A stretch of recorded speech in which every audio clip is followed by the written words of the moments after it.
a picture of dark sunspots and bright diffuse faculae best seen around the edges. The study shows how the larger mix of heavy elements leave the spots unchanged, while increasing the contrast of the bright diffuse faculae. Credit NASASDO. The spots on the surface on the Sun come and go with an 11-year periodicity known as the solar cycle.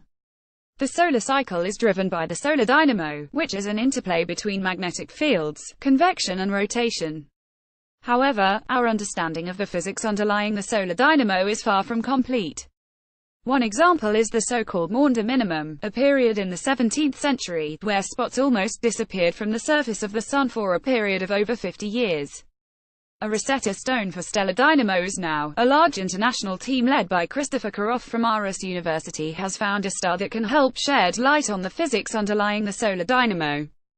The star is located 120 light-years away in the constellation of Cygnus, and on the surface, the star looks just like the Sun. It has the same mass, radius and age, but inside, the chemical composition of the star is very different. It consists of around twice as many heavy elements as in the Sun. Heavy elements here means elements heavier than hydrogen and helium.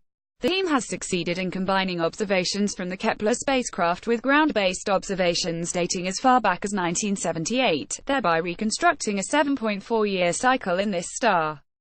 The unique combination of a star almost identical to the Sun, except for the chemical composition, with a cycle that has been observed from both the Kepler spacecraft and from ground makes this star a Rosetta Stone for the study of stellar dynamos, explains Karoff. Heavy elements make the star more variable by combining photometric, spectroscopic and astroseismic data. The team collected the most detailed set of observations for a solar-like cycle in any star other than the Sun.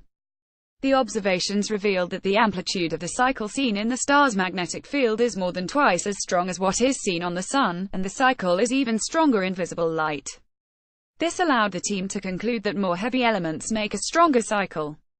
Based on models of the physics taking place in the deep interior and the atmosphere of the star, the team was also able to propose an explanation of the stronger cycle. Actually, they came up with a two-part explanation. First, the heavy elements make the star more opaque, which changes the energy transport deep inside the star from radiation to convection. This makes the dynamo stronger, affecting both the amplitude of the variability in the magnetic field and the rotation pattern near the surface. The latter effect was also measured. Second, the heavy elements affect the processes on the surface and in the atmosphere of the star.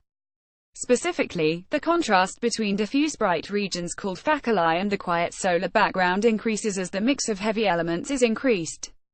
This makes the cyclic photometric variability of the star stronger. Can help us understand how the Sun affects our climate. The new study can help us understand how the irradiance of the Sun has changed over time, which is likely to have an effect on our climate. In general, special attention is paid to the Maunder minimum, which coincided with a period of relatively cold climate, especially in northern Europe. The new measurements offer an important constraint on the models trying to explain the weak activity and possible reduced brightness of the Sun during the Maunder minimum.